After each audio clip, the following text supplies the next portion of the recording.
할렐루야. 함께 인사하실 때 사랑합니다, 축복합니다 인사하겠습니다. 사랑합니다. 축복합니다. 진심으로 여러분을 사랑하고 축복합니다. 하나님의 은혜가 함께하셔서 한 주간도 승리하시기를 예수님으로 축원합니다. 여러분, 세상에 어떤 사람을 막론하고 불행하기 원하고 또 실패하기를 원하는 사람은 아무도 없으리라고 생각이 듭니다. 누구나 다 행복하고 싶어하고 또 성공하고 싶어합니다. 근데 진정한 그런 행복이 또 진정한 성공이 뭔가를 아는 사람은 극히 드문 것 같은 그런 생각이 듭니다. 세상에서 성공했고 출세했고 그리고 가질 만한 것 많이 가졌는데도 불구하고 결코 그 사람을 말할 때 행복하다, 성공했다 이렇게 말할 수 없는 것은 시간이 지나고 난 이후에 평가가 달라지기 때문에 그런 것 같아요. 그때는 그 사람이 최고로 부러웠었는데, 그가 최고로 성공한 사람인 것 같고 행복한 사람인 줄 알았는데 실제로 또 보면 아무것도 아닌 것 같습니다. 제가 사극을 가끔 이제 잘 본다고 여러분에 말씀드렸죠. 역사에 좀 관심이 있어서 지나온 날들 이렇게 보면, 왜냐하면 성경 자체가 역사이기 때문에 역사 속에서는 사람들의 삶이 어땠을까, 진짜 부와 권력을 누렸던 사람들의 삶을 보니까 나중 보면 성경 말씀대로 별로 그렇게 그에게 유익함이나 그에게 행복을 주지 못했던 걸 봅니다. 더 큰 고뇌가 있었고 고통이 있었고 아픔이 있었던 걸 보게 돼요. 그래서 이제 사극마다 꼭 한 번씩 나오는 말이 뭐냐면, 권력은 잡으면 잡을수록 모래알 것 같아서, 여러분 모래알 손으로 잡으면 어떻게 될까요? 움켜 잡으면, 세게 잡으면 잡을수록 손가락 사이로 더 많이 빠져나갑니다. 살짝 어느 정도 잡고 있어야 그나마도 남아있죠. 더 세게 잡을수록 손 안에 남아있는 게 없어요. 근데 사람들의 그 생리나 욕심은 무엇이든지 자꾸 잡으려고 합니다. 더 많이 가지려고 합니다. 더 자기 것으로 만들려고 합니다. 그런데 지나고 보세요. 우리가 어릴 때 주일학교에 많이 불렀던 찬송이 있잖아요. 이상하다 동전하니 움켜 잡으면 없어지고 쓰고 빌려주면 더 풍성하게 되네. 여러분 그런 찬송 불러보셨죠? 이상하다 동전하니 움켜 잡으면 없어지고 쓰고 빌려주면 더욱더 풍성하게 되더라. 참 이상하잖아요. 성경적인 그 삶의 원리는 내가 희생하면, 내가 헌신하면, 내가 손해보면, 내가 다른 사람들도 욕을 먹거나 다른 사람들로부터 손가락질 당하면 내가 불행해질 것 같은데 그렇진 않습니다. 오히려 성경은 뭐라고 말하냐면 그에게 복이 있다, 기뻐하고 감사해라, 하나님께 영광을 돌려라. 그러니까 하나님께서 하나님의 말씀대로 살고 성경대로 살면 보상해 주시는 분이 하나님이시더라고요. 갚으시는 분이 주님이십니다. 하나님 우리의 상급이시기 때문에 성경 히브리서 11장에 보니까 많은 믿음의 사람들을 얘기하면서 그들이 믿음으로 살았던 이유 한 가지 뿐이더라고요. 이는 상주심을 바라봅니다. 뭐 하심을 바라봤다고요? 상주심을 바라봅니다. 누가 상주십니까? 하나님께서 상주신다. 내가 믿음으로 행하면, 내가 하나님의 뜻대로 살면, 하나님의 말씀 안에 거하면 하나님께서 반드시 상주십니다. 저희 중학교 이렇게 다닐 때는 매월 이제 월말고사를 치르고 그 월말고사에서 평균 90점 이상 되는 사람들은 전체 이제 전교생 조회 시간에 교장 선생님이 각각 나오라고 해가지고는 배지를 하나씩 달아줬어요. 여기다 제가 여기 있는 것처럼 배지, 거기다 우수 이렇게 해가지고 배지를 달아주는데, 전교 1등한 사람은 배지 모양은 똑같은데 색깔을 좀 붉은색으로, 그리고 나머지 이제 90점 이상 된 사람은 그냥 빨간 색깔 없이 그걸 이렇게 달아주고, 그거 매월 그거 달고 다니면, 그거 달고 다니는 사람들이 그 한 달 동안은 얼마나 그냥 거기에 힘이 들어가는지 몰라요. 근데 한 달 지나고 나서 또 이제 90점 밑으로 떨어지면 그것도 반납을 해야 됩니다. 그때 다시 이제 또 90점을 넘으면 또 달아주고. 근데 가만히 생각하니까 그게 뭐라고? 90조 한 번 넘은 게 그게 뭐라고? 그거 하나가 그게 얼마나 그게 그냥 마음에 만족을 주고 기쁨을 주고 행복을 줬는지 까마득한 옛날인데 벌써 이제 한 40년 전 얘기예요. 저한테도 짧은 세월 살았는데도 벌써 40여 년 지났는데 지나고 보니까 아무것도 아닌 거예요. 근데 그때는 그게 그렇게 대단하게 느껴졌었습니다. 오늘 우리가 이 땅을 살면서 지금 삶이 앞으로 40년 지났다고 할 때 지금 내가 한 이 일이 40년 후에 어떻게 내 마음속에 평가가 될까? 어떤 그런 생각이 들까? 여러분, 지금의 삶이 문제가 아니라 지나고 난 이후에 내 삶의 평가가 참으로 잘했다고 여겨질 그런 삶을 살아갈 수 있기를 주님을 축복합니다. 지금만 좋게 해서 살면요 반드시 후회합니다. 반드시 그것 때문에 아픔을 가지게 됩니다. 나중에 지나고 보면 아무것도 아닌 거예요. 영원한 우리 삶을, 영혼의 때를 위해서 우리가 믿음을 가지고 살아가지 않습니까? 근데 이 땅의 삶은 길어봐야 100년 이쪽 저쪽 아니겠어요? 그런데도 불구하고 영원에 비추어 볼 때 아무것도 아닌 것 같은 이 100여 년 동안의 삶을 살아가면서도 우리가 숱한 많은 그런 이제 일들을 행하게 됩니다. 제가 자주 생각하는 게 여러분에게 이제 장례 예배 때마다 예화로 들리는 땅 따먹기, 어릴 때 그 놀이하는 동안에는 그냥 다른 거 아무것도 생각 안 하고 거기에만 다 집념 이제 온 그냥 마음을 다 두고 조금이라도 더 금이라도 조금 뭐 잘못 그리거나 좀 더 많이 그리거나 적게 그리거나 그거 가지고도 막 싸우잖아요. 그래서 많이 따면 기분이 그렇게 좋고 행복합니다. 그러나 나중에 다 게임 끝나고 나면 그거 발로 다 지워버리고 아무것도 그냥 놓고 그냥 집으로 가잖아요. 그래서 짧은 그 놀이를 통해서도 내 인생을 다시 한번 생각해 보는 거예요. 지금 내가 힘쓰는 것, 애쓰는 것, 하기 원하는 것 나중에도 진짜 가치 있고 유익한 것인가, 아니면 성경의 말씀대로 아무것도 아니고 헛된 그런 삶은 아닌가, 다시 한번 생각할 수 있는 은혜가 있기를 축복합니다. 그래서 에베소서 5장에 있는 말씀처럼 어떻게 행할 것을 자세히 주의하여 지혜 없는 자처럼 하지 말고 지혜 있는 자 같아요 세월을 아끼고 주의 뜻이 무엇인가 이해하라. 저는 그 말씀을 하루에 이제 한두 번은 꼭 묵상을 하는 것 같습니다. 내가 어떻게 행할 것을 자세히 주의해요. 이것이 주님 뜻인가 아닌가. 주님 뜻이라면 하나님이 기뻐하시는 삶이 됩니다. 근데 주님 뜻이 아니면 결국은 하나님 앞에 설 때는 아무것도 아니거든요. 그래서 어떻게 행할지를 자세히 주의하고 주님 뜻을 이해해서 그 뜻대로 살라는 거예요. 그러면 헛되지 않습니다. 얼만큼을 내가 살든 간에 그 삶 자체가 하나님 앞에 영광이 되고 축복이 됩니다. 우리가 아는 대로 전도서에 헛되고 헛되며 헛되고 헛되니 모든 것이 헛되다고 고백한 사람이 누구였어요? 부와 영광이 이전에도 없었고 이후에도 전무후무한 그런 부귀영화를 다 누렸던 솔로몬이 그 고백했다고 할 때 우리가 조금 이해할 수 있잖아요.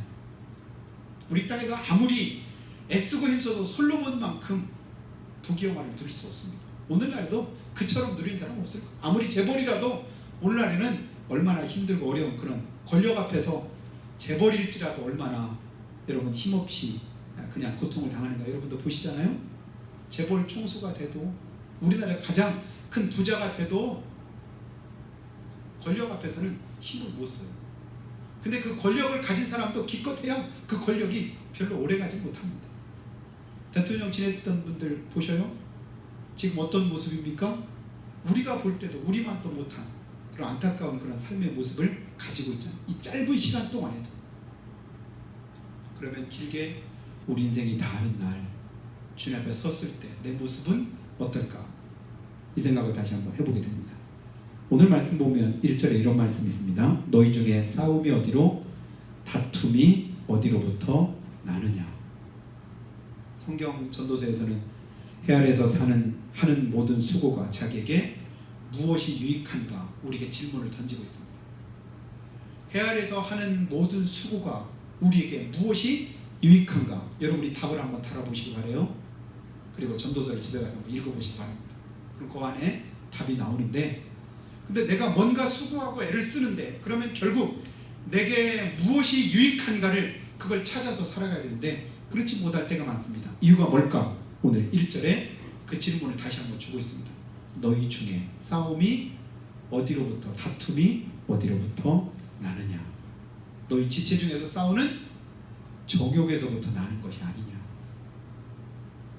하나님 우리가 행복하기 원하시고 복되기를 원하시는데 우리가 행복하지 못하고 불행한 삶을 살게 되는 이유를, 그 원인을 여기서 우리에게 가르쳐 줍니다. 무엇 때문이래요? 정욕 때문이라, 욕심 때문이랍니다. 역사가 시작된 이래로 지금도 중단 없이 계속되는 것인데 그게 바로 뭐냐면 싸움이고 전쟁이에요. 오늘날도 계속 전쟁을 벌이고 있잖아요. 싸우고 있잖아요. 나라와 나라가 싸우고, 그리고 지역과 지역이 싸우고, 그리고 뭐 이제 노사가 서로 이제 또 싸우고, 뭐 집안에서 형제들끼리 또 싸우고, 부모 자식 간에도 싸우고, 친구 간에도 또 싸우고, 뭐 싸우는 일들이 얼마나 많은지 모릅니다. 뭐 크게 좀 작게 뭐 정도의 차이는 있어도 계속해서 싸움을 싸웁니다. 우리 가운데도 이제 우리가 세상을 살아가면서 많은 그런 이제 싸움을 싸우게 되는데 그 원인은 에덴 동산에서 아담과 하와가 선악과를 먹음으로 죄를 범한 그 이후로 싸움과 다툼이 그치지 않고 있잖아요. 오늘 우리가 하나님 앞에서 믿음으로 살려고 하는 때에도 늘 우리에게 이제 이 싸움이 그치지 않는 걸 봅니다. 오늘 교회 나오면서도 여러분 싸우고 나오신 분 혹시 계신지 모르겠어요? 영적으로 내가 교회를 가야 되는 말에 날도 굳고 몸도 뻐근하고 귀찮고 힘들고 어려운데 또 다른 더 중요한 일들이 있는데 하고 싶은 게 있는데 그러면서 내 안에서 계속해서 갈등하고 그럴 때가 있습니다. 그래도 하나님 앞에 나와서 예배 드려야 되겠다. 그리고 나올 때 이것은 영적인 싸움에서 우리가 이기는 것이지요. 여러분 우리가 어떤 일들을 행할 때 우리 스스로 뭔가를 선택한다고 생각하지만요, 여러분 우리가 선택의 여지를 많이 두면 시험들 여지도 더 많습니다. 선택의 여지가 많으면 많을수록 우리가 하나님 앞에서 신앙생활하는 게 피곤해질 때가 많습니다.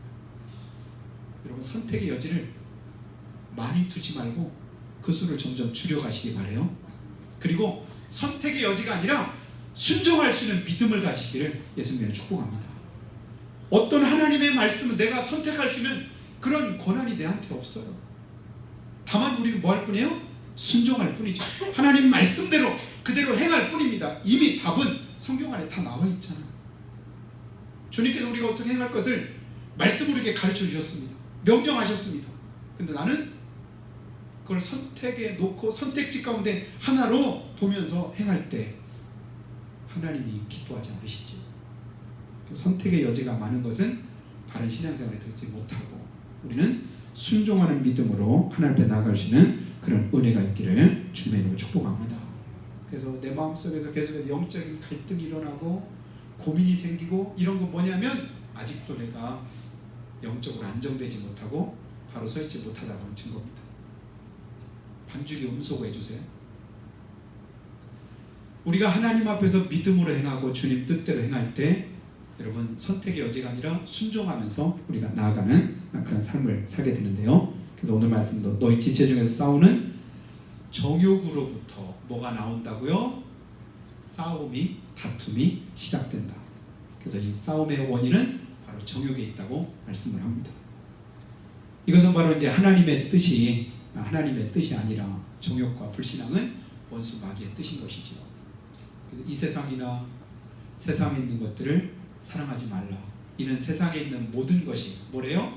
요한일서 2장 15절부터 보니까 세상에 있는 모든 것이 육신의 정욕과 안목의 정욕과 이생의 자랑이니 다 아버지께로 쫓아온 것이 아니요 세상으로부터 쫓아온 것이라. 하나님께로부터 온 것이 아니라 세상으로부터 온 것은 우리에게 뭘 가져와요? 욕심을 가져오고 정욕을 가져옵니다. 그 정욕은 결국 우리에게 무엇을 가져와요? 죄를 가져옵니다. 욕심이 잉태한 즉 죄를 낳고 죄가 장성한 즉 뭐합니까? 사망을 낳느니라. 이게 영적으로 다 연결이 되잖아요. 정치하는 사람 사업하는 사람, 또 그런 사람들을 가만히 보면 때로는 그냥 잘 알지 못하는 우리 눈으로 볼 때도 저 사람들이 진짜 배운 사람인가? 여러분, 대부분 국회의원하고 정치 정도 하는 사람은요, 웬만하면 다 명문대학 나온 사람들이거든. 많이 배운 사람이거든.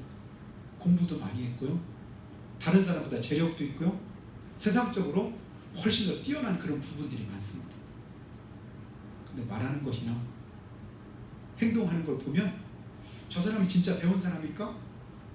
저 사람이 진짜 지식인인가? 저 사람이 진짜 그만큼 자기가 그동안 쌓아온 어떤 이제 삶의 모습인데 저 정도밖에는 수준이 안 되나 싶을 정도로 우리가 그들이 행동하고 말하는 것을 봅니다. 왜 그럴까요? 정욕 때문에 그렇습니다.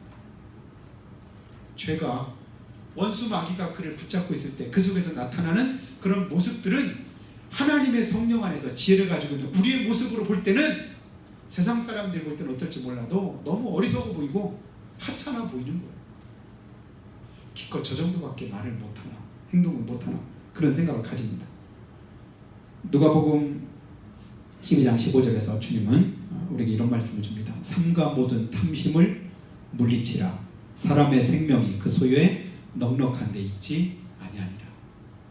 우리 안에서 뭘 물리치래요? 탐심을 물리치라. 사람의 생명이 그 소유에 넉넉한 데 있지 않다. 내 안에 욕심을 가지고 있는 한 길이 막히고 그 욕심이 우리의 문제를 해결하지 못하게만 더 문제를 복잡하게 만듭니다.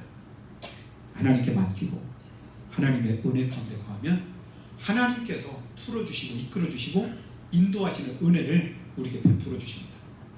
그래 덧입게 되기를 축복합니다. 그래서 주님이 이끄시는 삶을 살면요, 그렇게 삶 자체가 어렵지 않아요. 단순합니다. 고민도 별로 많지 않아요. 그냥 하나님 앞에서 감사하면서 하루하루 순간순간을 살아갈 수 있게 됩니다. 근데 하나님의 은혜 말고 내 생각대로 내 욕심에 사로잡혀 살아가다 보니까 행복한 날보다는 불행한 날이 많고, 감사하는 날보다는 원망과 불평하는 날이 많고, 기쁜 날보다는 슬픈 날이 더욱더 많은 것을 우리가 보게 되었죠. 그래서 형제를 형제로 생각하지 않고 원수로 생각할 때가 있고, 사사건건 원망과 불평을 일삼게 되는 것. 왜 그럴까요? 성령님께서 내 마음을 주장하지 않고 원수 마귀가 나를 주장하기 때문에 그렇습니다. 그래서 국회의원들의 싸우는 모습을 봤더니 국회의원 되면 다 그렇구나 그런 생각 가졌더니 그들만 싸우는 게 아니다. 지방의회 의원들도 싸우더라고요. 지방의회 의원들만 싸웁니까? 아니에요. 어디나 사람이 모인 곳에는 항상 싸움과 다툼이 있는 걸 보게 돼요. 왜 그럴까요? 거기에 욕심이 있기 때문에 그렇습니다. 크게 싸우냐 작게 싸우냐 이 정도뿐이죠. 항상 우리가 싸움 속에 살아갑니다. 그러나 하나님은 오늘도 우리 안에 내 마음과 생각을 주장하셔서 하나님의 은혜 가운데 거하기 원하시고 우리에게 평강을 선물로 주기를 원하십니다. 그래서 이스라엘 백성들이 인사할 때 나누는 그 인사말이 뭐예요? 샬롬이잖아요. 샬롬. 무슨 말이에요? 평안입니다. 평안. 걱정과 염려가 없고 싸움과 다툼이 없는 마음의 상태를 평안이라고 합니다. 샬롬. 하나님이 내 마음을 주장하시고 하나님이 내 안에 거하시고 내 마음을 평안케 해주실 때 그 삶이 복된 삶이잖아요. 그래서 우리가 이제 예수 믿기 전부터도 아는 이 평안, 이게 뭐냐면 마음 편한 게 최고요. 우리가 그런 말 하잖아요. 돈 많으면 뭐해? 출세하면 뭐해? 많이 배우면 마음 편한 게 최고요. 이게 틀렸다고 생각하시는 분 계십니까? 그게 평안한 상태를 말합니다. 여러분, 하나님은 공평하신데도 사람들은 공평하게 느끼지 못할 때가 많이 있는데요. 남의 떡이 커 보인다 이런 말 혹시 들어보셨나요? 남의 떡이 커 보인다. 또 놓친 물고기가 제일 크다. 낚시하는 사람에게 제일 큰 물고기는 어떤 물고기예요? 잡으려 놓친 물고기. 실제로 그럴까요? 그럴 수도 있는데 사실과 다를 때도 많습니다. 그냥 남의 떡이 커 보이니 아니에요. 똑같은데 내가 보기에는 남이 가지기에 커 보이는. 왜 그럴까요? 내 안에 욕심 때문에. 놓친 게 아까우니까 그게 사실 더 크지 않은데도 불구하고 제일 크다고 생각을 하기도 하고 또 거짓으로 꾸며서 진짜 월척 이만한 건데 놓쳤어. 아까워 죽었어. 그러면서 또 이제 자기 자랑하려고 그렇게 말하기도 합니다. 이게 우리 안에 죄성을 그대로 드러내는 그런 모습들이죠. 여러분 가만히 보면 속담이나 말들이요 우리의 죄된 그런 삶의 모습을 그대로 표현하고 있는 그런 모습들이 굉장히 많습니다. 그래서 이제 이것을 이제 우리에게는 뭐라고 하냐면 이제 착시현상이라고 말을 하는데요. 실제로는 안 그런 거예요. 실제로는 이게 크기가 이거 딱 자료 제목 얼만큼인가 다 알잖아요. 근데 여러분이 있는 곳에서 보여지는 대로 보는 건 크기가 각자가 다 다를 거예요. 생각하는 대로. 그래서 우리가 어릴 때 저희 어릴 때는 시제를 드린다고 하면 평소 드리는 그런 묘지보다 시제를 드리는 그 묘는 굉장히 크잖아요. 그죠? 여러 이렇게 합해가지고 놓은 큰 묘가 있기 때문에 어릴 때 한번 따라간 적인데 이야 묘가 그렇게 큰 묘가 있구나. 어릴 때 그렇게 크게 느꼈어요. 그러다가 이제 한참 이제 자라서 고등학교 때인가 또 한번 이제 또 따라가 본 적이 있습니다. 그때는 그 묘가 없어졌어요.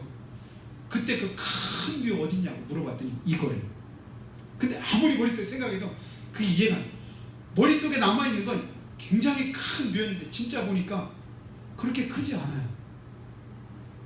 내가 작다 보니까 나보다 큰 건 크게 보이는 거예요. 내가 크다 보니까 나보다 작은 건 또 작게 보이는 거예요. 기준이 어디 있어요? 나한테 있는 거예요. 여러분 나한테 있는 기준을 성경의 기준으로 가져오기를 예수님은 축복합니다. 내 기준대로 보면 안 돼요. 내 수준대로 생각하면 안 돼요. 내 기준으로 보니까 그렇게 보였는데 성경의 기준으로 보니까 그게 아닌 거예요. 이 정도면 신앙생활 잘하는 거지. 이 정도면 하나님 헌신하고 충성하는 거죠. 근데 성경은 그렇게 말씀하지 않아요. 죽도록 충성해라.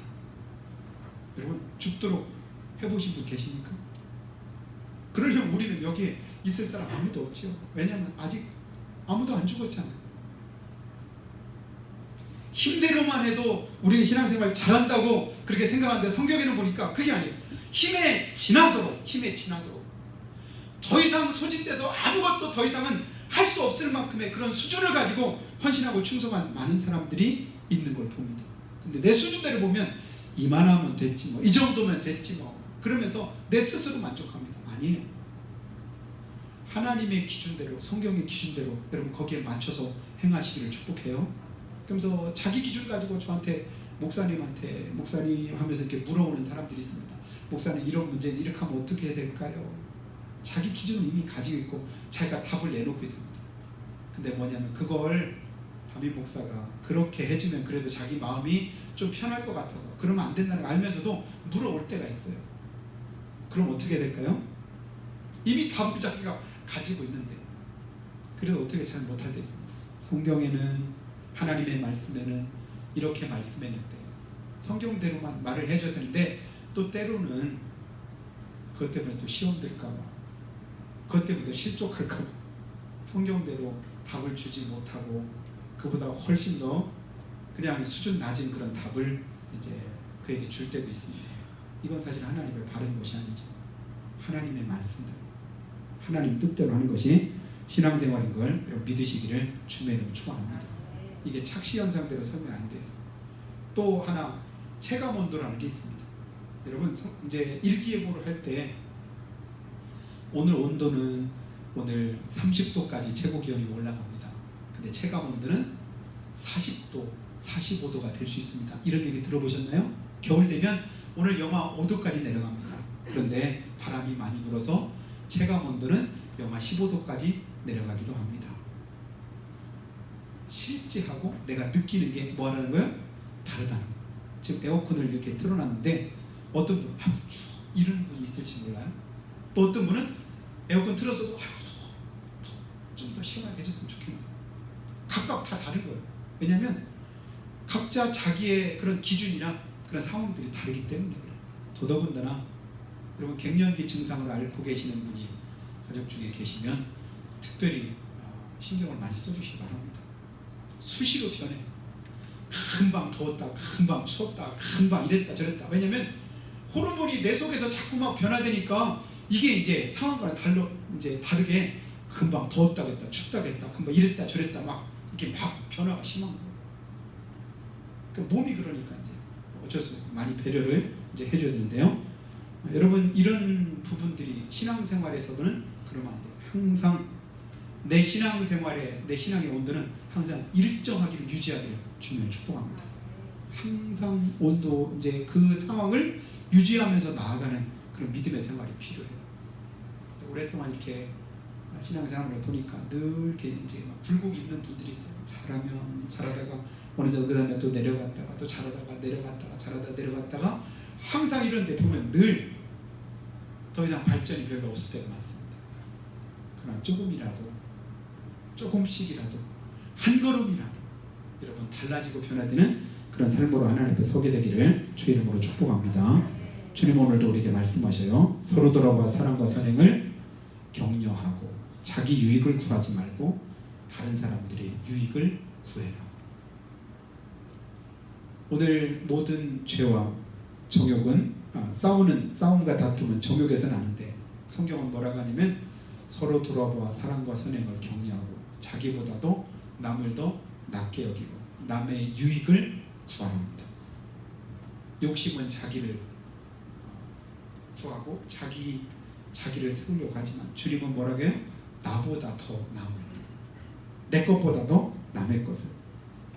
그러면서 이제 말씀하는데 내가 필요한 것은 하나님의 은혜 가운데서 하나님 우리를 위해서 예비하신 줄 믿습니다. 그래서 빌립보서 4장 19절 보니까 나의 하나님이 그리스도 예수 안에서 영광 가운데 그 풍성한 대로 우리 모든 쓸 것을 채우시리라. 내 필요는 하나님이 채우실 것이니까 나는 하나님의 말씀대로 한번 순종해보고 살아보는 거예요. 여러분 그대로 믿음으로 한번 살아보시기 바라요. 주님 뜻대로 해보시기 바랍니다. 그리고 나서 주님 은혜를 구하는 거예요. 채우시는 분은 주님이시고 나는 뭐 하는 거예요? 채우신 것 가지고 순종하면서 살아가는 겁니다. 우리가 욕심 버릴 때 우리는요 비가 와도 감사하고 안 와도 감사하고 추워도 감사하고 안 추워도 감사하고. 근데 우리가 거꾸로 할 때가 있어요. 비 안 오면 안 온다고 막 뭐라고, 비 오면 또 비 온다고 또 막 뭐라고 한번 들을 때마다 제 마음에 굉장히 이제 불편함이 있어요. 비 오면 오는 대로 주님 감사합니다. 안 오면 안 오는 대로 감사합니다. 비가 많이 왔으면 그래도 이만큼으로 그쳐서 감사합니다. 요만큼이라도 와서 감사합니다. 어쨌든 감사거리를 한번 찾아보는 거예요. 비가 온 그 사실은 변하지 않지만 내 마음은 얼마든지 바꿀 수 있잖아요. 원망도 불평도 이것이 내게 유익이라면 얼마든지 원망도 하고 불평도 하겠지만 그것 한다고 해서 내 마음이 달라질 게 없거든요. 그것을 감사함으로 받으면 성경에도 뭐라고 해요? 버릴 것이 없나니 아멘하여 하나님께 영광을 돌리게 되느니라. 감사하다 보면 나도 모르게 내 입에서 뭐가 튀어나와요? 할렐루야가 튀어나오고 아멘이 튀어나옵니다. 여러분 경험하셨잖아요. 어떤 상황 속에서 감사합니다 감사합니다 하다 보면 아멘이 되고 할렐루야 되고 하나님께 영광이 되잖아요. 근데 원망 불평하다가 여러분 할렐루야 해보신 적 있나요? 그때만 하나님께 영광이 돌려지든가요? 더더욱 원망과 불평할 거리만 내 눈에 보여지고 내 마음은 불편해지고 결국은 내 속이 상할 때가 많이 있는데 속상한 마음은 뭘로 풀어야 됩니까? 감사로 푸시기를 축복합니다. 감사하면요 속상한 마음이 사라집니다. 그래서 주님이 말씀한 대로 범사에 감사하라. 이는 그리스도 예수 안에서 너희를 향하신 하나님의 뜻입니다. 하나님의 뜻은 우리가 행복하게 원하시고 복되기를 원하셔서 주님은 오늘 우리에게 말씀합니다. 그래서 신앙생활 우리가 승리하기 원해서는요 내 기준으로 살면 안 됩니다. 성경의 기준대로 하나님의 기준을 따라서 우리가 살아갈 때 하나님의 기뻐하시는 뜻대로 행하게 됩니다.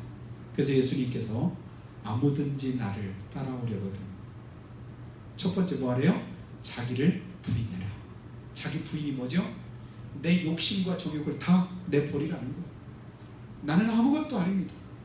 나는 아무것도 못합니다. 나보다 더 낫습니다. 나보다 더 나았습니다. 그러니까 내가 아무것도 아니라고 하는 전제하에서 뭔가를 볼 때 누군가를 대할 때 그게 더 귀하게 보이고 값지게 보이고 그 사람이 감사하잖아요. 근데 나는 이만큼이다 라고 생각할 때 누군가 내게 원하는 대로 못하면 서운하고 그것 때문에 속상하고 그것 때문에 마음이 불편하게 드는 것을 봅니다. 그래서 주님은 아무든 나를 따라오든 자기를 부인하고 그리고 날마다 제 십자가를 지고 나를 쫓을 것이니라. 자기 십자가를 진다는 게 무슨 말이에요? 힘드니까, 귀찮으니까, 어려우니까 그만 포기해야 되겠다, 이게 아니잖아요. 십자가는 힘들어도, 고통스러워도, 지기 싫어도 지는 게 그게 십자가입니다.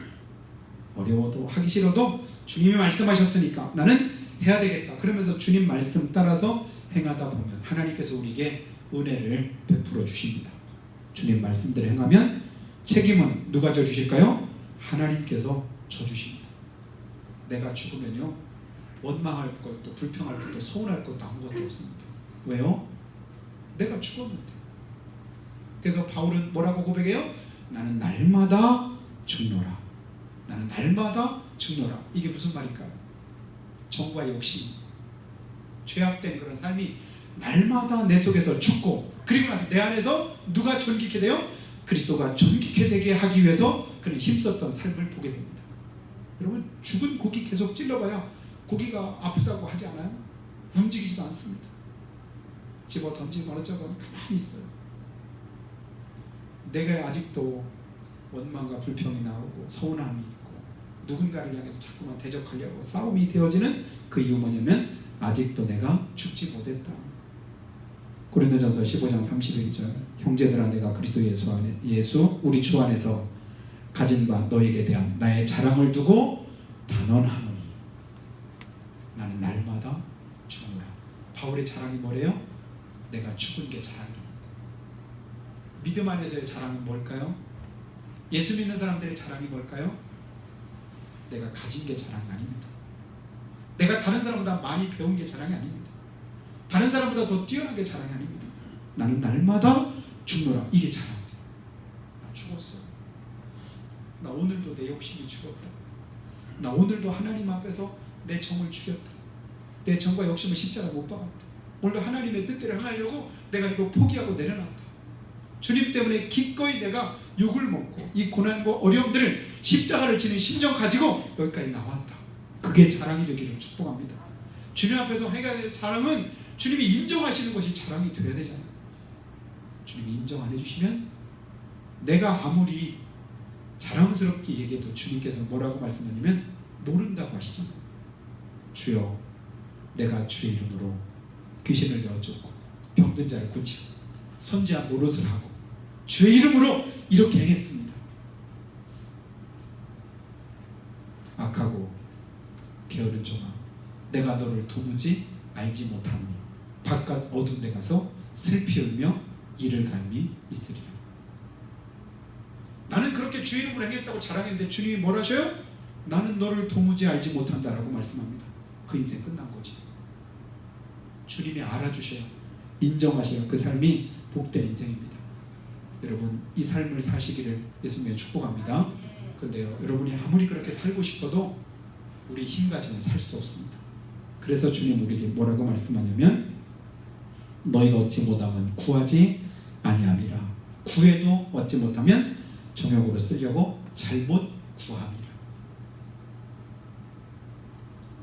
반드시 하나님 앞에서 신앙생활에 승리하기 위해서는 내 힘으로 안 되고 하고 싶어도 안 되고 하려고 해도 안 되니까 그래서 주님 우리에게 뭐라고 하냐면 기도하라십니다. 왜요? 주님께서 도와주시고 싶으셔서. 여러분 신앙생활의 성패는 어디에 있냐면 기도생활에 있습니다. 그래서 기도를 뭐라고 해요? 영적인 호흡이라고 하잖아요. 호흡이 뭐죠? 여러분 죽은 사람을 숨을 쉬지 못합니다. 숨을 쉬지 않으면 살 수가 없습니다. 영적으로도 우리가 살아서 하나님 앞에 믿음 생활 승리하면서 우리가 싸울 대상은 혈과 육이 아니라고 했잖아요. 공중거세자보자 마귀라고 했잖아요. 그 원수 마귀를 이길 수 있는 거 내 힘으로 불가능하잖아요. 그러면 불가능한 그 싸움 어떻게 하면 이길까요? 주님이 도와주셔야 되는데 어떻게 주님이 도와주십니까? 도움을 구해야지. 도와주시옵소서. 주님 은혜 주시옵소서. 내 이름으로 구하라. 내가 시행하겠다고 주님 말씀하셨잖아요. 그 주님 앞에 구하시길 축복합니다. 그렇게 주님이 구하라고 할 때 구하지 않으면요 원수 마귀가 사단이 너를 밀가부르듯 하리라. 그래서 사단이 나를 채로 밀가부르듯이 원하는 대로 마음대로 끌고 가는 거예요. 자기가 하고 싶은 대로 다. 그러다 보면 정욕에 이끌리고 미혹에 이끌리고 시험에 들고 하나님의 뜻과는 상관없이 우리가 살아가게 됩니다. 하나님 앞에서 기도로 묻고 주님 뜻을 발견하고 하나님이 기뻐하시는 삶의 모습 가지고 승리하시는 여러분이 되시기를 주님으로 축복합니다. 고아의 아버지 조지 물러 여러분 아시잖아요.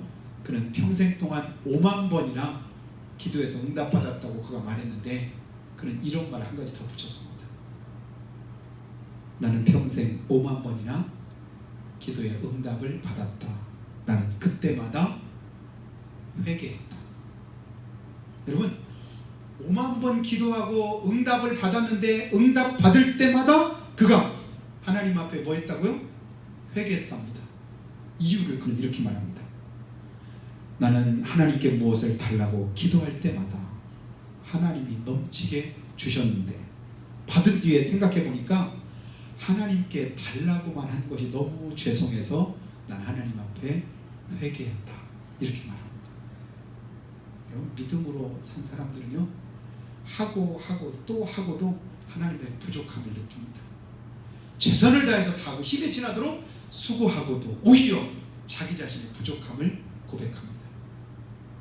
이 고백이 저 여러분에게도 함께 하시고 이 은혜가 우리에게도 함께 하셔서 이번 한 주간 승리하시는 여러분 다 되시기를 예수님의 이름으로 축복합니다. 기도하실 때요 하나님 우리도 하나님 앞에서 믿음으로 승리하기 원합니다. 하나님의 기뻐하시는 뜻대로 살기를 원합니다. 아버지 하나님께서 원하시는 바 그 뜻을 밝히 분별해서 하나님의 영광을 드러내기를 원합니다. 구해도 정욕으로 구하면 응답이 없다고 했는데 육체적이고 세속적이고 자기만 생각하는 것은 정욕이요 현세적인 것이고 그것은 바로 하나님의 뜻과는 상관없는 것이라고 했습니다. 주의 뜻이 무엇인가 밝히 분별할 수 있게 하시고 분별의 영을 우리 가운데 주셔서 한 주간 동안도 믿음으로 기도하고 하나님 앞에 승리하는 신앙생활 되도록 도와주시옵기를 한 목소리로 고백하겠습니다. 걸어가신 아버지 하나님 은혜 주셔서 감사합니다.